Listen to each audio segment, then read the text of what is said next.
Minneapolis. Bon, présentement, il y a beaucoup d'émeutes au Minneapolis. Il y a beaucoup d'émeutes aux États-Unis. Les États-Unis ont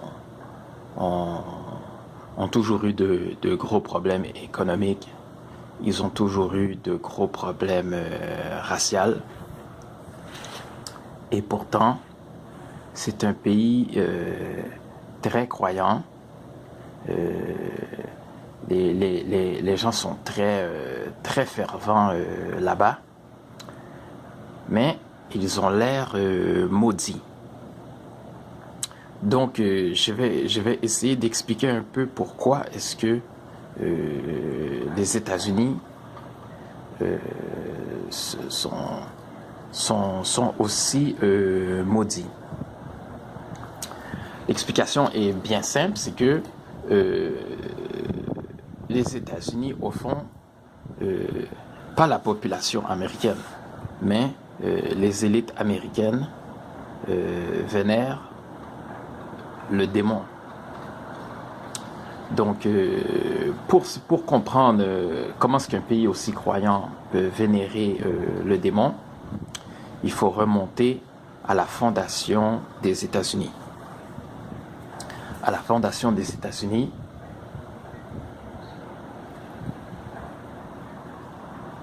à la fondation des États-Unis, les États-Unis ont été fondés par Thomas Jefferson, George Washington et Benjamin Franklin.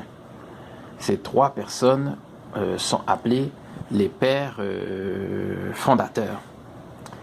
Et ces gens étaient francs-maçons. Donc, des fois, les gens se disent qu'est-ce que les francs-maçons ou qu'est-ce que les Rose-Croix, qu'est-ce que tous ces gens. Ça aussi, je vais expliquer ça. Mais premièrement, je voudrais parler du billet américain. Le billet américain, un billet très contradictoire, parce que sur le billet américain, il est écrit « En Dieu, nous croyons ». Donc, c'est écrit « In God we trust ». Donc, c'est-à-dire, c'est en Dieu, nous mettons notre confiance en Dieu. Mais sur le même billet, qu'est-ce qui est étrange, c'est qu'il y a une mouette. Une mouette. Les gens vont dire, une mouette, oui, il y a une mouette sur le billet, ça ne veut rien dire. Oui, c'est très important, la mouette sur le billet. Pourquoi? Parce que la mouette, c'est l'animal de Athéna. C'est l'animal de la déesse Athéna. Donc, c'est-à-dire que les personnes qui ont fait ce billet-là, c'est-à-dire que les pères fondateurs, ils vénèrent les dieux grecs, les dieux romains et sûrement encore d'autres entités. Deuxième chose aussi sur ce billet, il y a la pyramide. La pyramide de 13 étages. Vous remarquerez que le chiffre 13 est très mal vu, comme vous connaissez le vendredi 13. Donc, dans ce genre de truc, le chiffre 13 revient souvent. Le chiffre 33 aussi revient souvent. Donc, sur le billet, il y a cette pyramide. En dessous de la pyramide, il est écrit « Nouvel ordre mondial ». Et au-dessus de la pyramide, il y a un œil. Bon, cet œil-là, on l'appelle le All-Seeing Eye. Donc, cet œil-là, on dit que en français, c'est l'œil de la providence. Certains vont dire, cet œil-là, au fond, c'est l'œil de Horus. Donc là, vous voyez encore, on retourne encore dans l'idolâtrie. Donc, cet œil, c'est l'œil de Horus. Pourquoi l'œil de Horus? C'est à cause que, en Égypte, Horus est le fils d'Osiris et de Isis. Vous voyez? Donc, Isis représente plusieurs identités dans plusieurs peuples différents. Plusieurs peuples vont l'appeler d'un nom différent. Plusieurs peuples vont appeler Osiris de noms différents. Ainsi de suite aussi pour Horus. C'est comme aussi il y avait un occultiste. Il s'appelait Aleister Crowley. Aleister Crowley, lui, il vénérait Horus. Donc, Horus, au fond, c'est l'antichrist. C'est l'antichrist Horus. C'est-à-dire que le dernier niveau de la pyramide, au fond, c'est la tente de l'antichrist. Bon, il y a des gens qui peuvent dire ces choses sont déjà arrivées, nous sommes déjà dans le nouvel ordre mondial, etc., etc. Mais au fond, non, nous ne sommes pas dans le nouvel ordre mondial déjà. Comme le père de George Bush a déjà fait des discours, Sarkozy aussi a déjà fait des discours, où ce qu'ils disent dans leurs discours qu'ils attendent le nouvel ordre mondial. Non seulement eux, plusieurs personnes aussi, plusieurs personnalités, ils ont dit qu'ils attendent le nouvel ordre mondial. Donc, ce n'est pas quelque chose de secret, le NWO.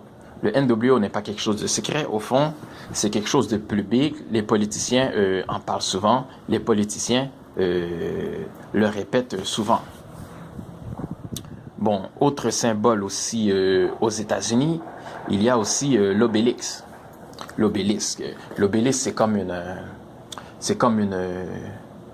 une grande poutrelle. C'est comme une poutrelle et la fin de la poutrelle finit en triangle. Donc, ce symbole représente au fond l'organe sexuel mâle. C'est un symbole égyptien et on retrouve l'obélisque à peu près partout sur la planète.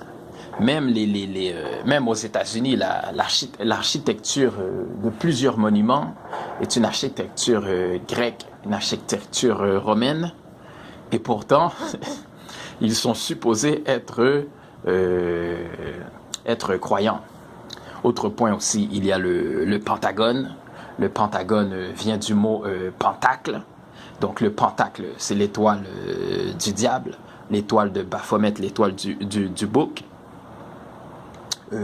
Et autre signe encore plus grave et encore plus inquiétant aux États-Unis, c'est une peinture dans le plafond du Capitole américain. Donc, si vous faites une recherche, vous allez voir la peinture. On voit George Washington assis sur un trône ou une chaise, entouré de plusieurs déesses, de plusieurs idoles. Donc, il est entouré de tous ces personnages. Et supposément la peinture veut dire que il est auprès des dieux. Donc la peinture veut dire qu'il est auprès des dieux. Et dites-vous en plus que ces gens, c'était des gens qui allaient à l'église. C'était des gens qui étaient très croyants. Même on voit que les politiciens aux États-Unis servent le démon. Pourtant, quand ils font des discours, ils disent, ils donnent gloire à Dieu, ils disent que Dieu bénisse l'Amérique. Donc, ils parlent souvent de Dieu. Même les personnes qui sont maçons, même les personnes qui sont maçons parlent souvent de Dieu. Si vous parlez à quelqu'un qui est maçon, il va vous dire que il croit en Dieu. Ou quelqu'un qui est rose-croix, il va vous dire qu'il croit en Dieu. Mais au fond, on ne dit pas à ces gens, à ces adeptes que ils vénèrent le démon en réalité. Bon, c'est à peu près ça pour le moment. Donc, je vous dis à la prochaine.